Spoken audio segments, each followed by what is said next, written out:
de santificar. E aquilo fez um movimento muito grande, porque aquilo era o passo seguinte, era o andamento seguinte. Mas lembra-se, o mesmo Espírito Santo que estava em Lutero, agora estava em John Wesley. E é o mesmo Espírito Santo que está dentro de nós hoje. Só que lá estava em um outro progresso também. Aí de repente, do nada, aparece um pendão em cima. Acaba-se as folhas. Um pendão real nos... Levantou-se aquele pendão. Aí aparece um cartuchinho de palha verde assim. Atrás de alguma das folhas ali, aparece aquela... O que é aquilo ali? Aquilo ali está indicando que mais tarde haverá uma espiga ali. Oh, louvado seja Deus. Mas se você arrancar, não tem nada ali. Simplesmente você vai encontrar o começo de um sabugo, que é onde o grão vai estar ali. E aí de repente aparece o pendão, aparece aquela espiga, e só com aquele cabelinho. Mas se você abrir e tirar, não tem nada ali dentro. Aí diz o profeta, aí surgiu o movimento pentecostal, com a restauração dos dons. Agora já tinha as folhas, já tinha o talo, já tinha a espiga, mas sem grão dentro. Estão compreendendo? Mas a mesma vida que estava no grão está passando por todo esse processo.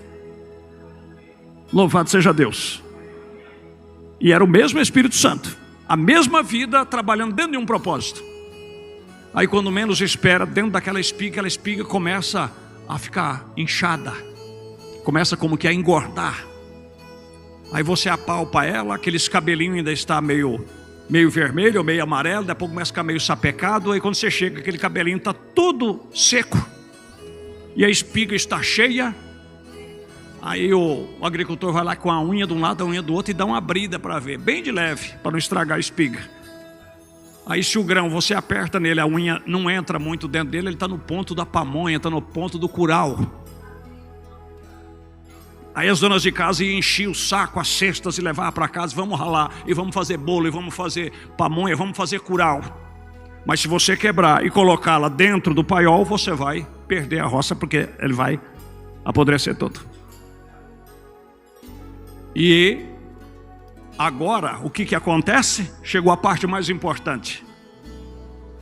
O mesmo grão que foi jogado na terra, todo aquele processo foi para que esse grão voltasse novamente.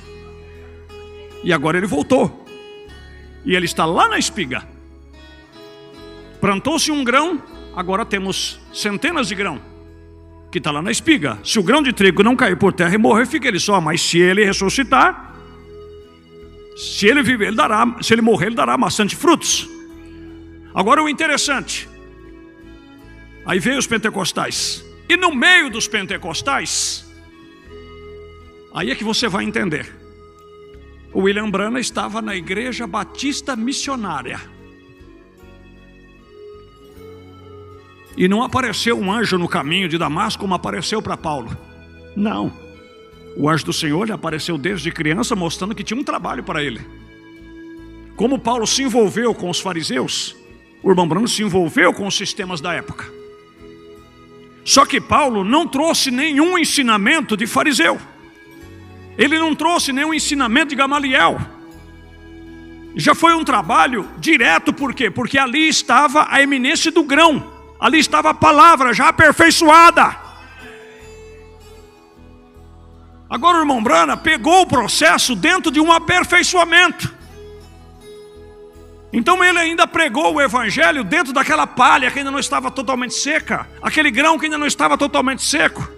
E se você vai pegar as pregações de todas as pregações, de 1000 e tantas pregações que ele pregou, você vai encontrar muita doutrina de batista, adventista, que ele pregou com o melhor do entendimento que ele tinha na época. Mas ali estava o Espírito Santo, amém? Aperfeiçoando o ministério dele, o entendimento dele, para que também o nosso hoje fosse aperfeiçoado. Você não tem 1000 e tantas pregações de Paulo, você só tem a carta aos Romanos, você tem a carta aos Coríntios, segundo aos Coríntios, Você tem a carta aos Gálatas, você tem aí a carta aos Colossenses, você tem aos Filipenses, a 1 Tessalônica, 2 Tessalônica, 1 Timóteo, 2 Timóteo, etc. Agora o irmão Branham pregou milhares e milhares de mensagens e eles gravaram toda, hoje transformaram na parte livre e ainda tem em áudio também, né? Agora o que acontece? Dentro de todas estas pregações, é por isso que eu digo, elas não são infalíveis. Não são. Você vai encontrar pregação que contradiz com a outra pregação. Mas por quê?